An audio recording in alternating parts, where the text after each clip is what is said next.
Hi welcome to social post. తెలంగాణలో ఇప్పటికే తన ఉనికిని కోల్పోయిన టీడీపీకి గోరు చుట్టు మీద రోకలి పోటులా మరో ఉపద్రవం ముంచుకొస్తోంది. తెలంగాణలో టీడీపీని అడ్రస్ లేకుండా చేస్తానన్న సీఎం కేసీఆర్ శపథం నెరవేరేలా ఉంది. తెలంగాణ అసెంబ్లీ ఎన్నికల్లో చావు దెబ్బతిన్న టీడీపీ నుంచి కేవలం ఇద్దరే అభ్యర్థులు విజయం సాధించారు. అది కూడా ఖమ్మం జిల్లా నుంచి అయితే ఇప్పుడు ఆ ఇద్దరు నేతలు కూడా టీఆర్ఎస్లోకి జంప్ ఇస్తారనే వార్తలు హల్చల్ చేస్తున్నాయి. టీడీపీ టికెట్లపై గెలిచిన సత్తుపల్లి ఎమ్మెల్యే సండ్రు వెంకటవీరయ్య, అశ్వరావుపేట ఎమ్మెల్యే మెచ్చా నాగేశ్వరరావు త్వరలో గులాబీ కండువా కప్పుకోనున్నారన్న వార్తలు చక్కర్లు కొడుతున్నాయి.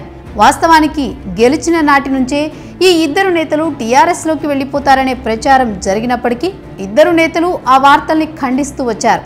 అయితే జరుగుతున్న పరిణామాలు మాత్రం వీరి మాటలకు విరుద్ధంగా ఉన్నాయి.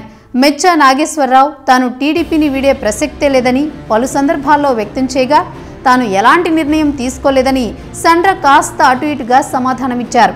అయితే ఆయన గత 2 రోజులుగా సండ్ర టీఆర్ఎస్ నేతలతో మంతనాలు జరుపుతుండటంతో టీఆర్ఎస్లో సండ్ర చేరిక దాదాపు ఖరారైపోయిందంటూ వార్తలు వినిపిస్తున్నాయి.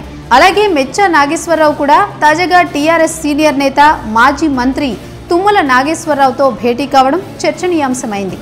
అయితే మెచ్చా మాత్రం తాను తన రాజకీయ గురువును మర్యాదపూర్వకంగా మాత్రమే కలిశానని, తాను పార్టీని వీడుతున్నానన్న వార్తల్లో నిజం లేదని చెబుతున్నారు. అయితే తెలంగాణలోని ప్రస్తుత రాజకీయ పరిస్థితుల్లో మెచ్చా కూడా పార్టీ మారతారని పరిశీలకులు అంటున్నారు. ఇక ఇద్దరు నేతలు టీఆర్ఎస్లో చేరితే మంచి ప్రాధాన్యమిస్తామని ఇప్పటికే గులాబీ అధిష్టానం నుంచి స్పష్టమైన హామీ వచ్చినట్లు తెలుస్తోంది. అలాగే వీరిద్దరిలో ఒకరికి మంత్రి పదవి ఇస్తారనే వార్తలు కూడా ప్రచారంలో ఉన్నాయి. ఇదే జరిగితే ఇక తెలంగాణలో టీడీపీకి గలాస్ ఖాళీ అయిపోయినట్లే అని అనుకోవాల్సిందే. మరోవైపు ఇప్పటికే కేసీఆర్ తుమ్మలకు ఈ బాధ్యతలు అప్పగించి వీరిద్దరినీ పార్టీలోకి తీసుకువస్తే ఎమ్మెల్సీ కోటాలో మరోసారి తనకి మంత్రి పదవి ఇస్తానని హామీ ఇచ్చినట్లు కూడా విశ్వసనీయ వర్గాల సమాచారం.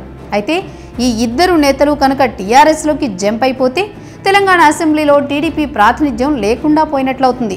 ఇప్పటికే తెలంగాణ ఎన్నికల ఫలితాలతో నైరాశ్యంలో ఉన్న చంద్రబాబు ఈ ఇద్దరు నేతల్ని పెద్దగా పట్టించుకోకుండా ఉంటే ఉండండి లేకుంటే పొండి అన్నట్లుగా వ్యవహరిస్తున్నారని తెలుస్తోంది.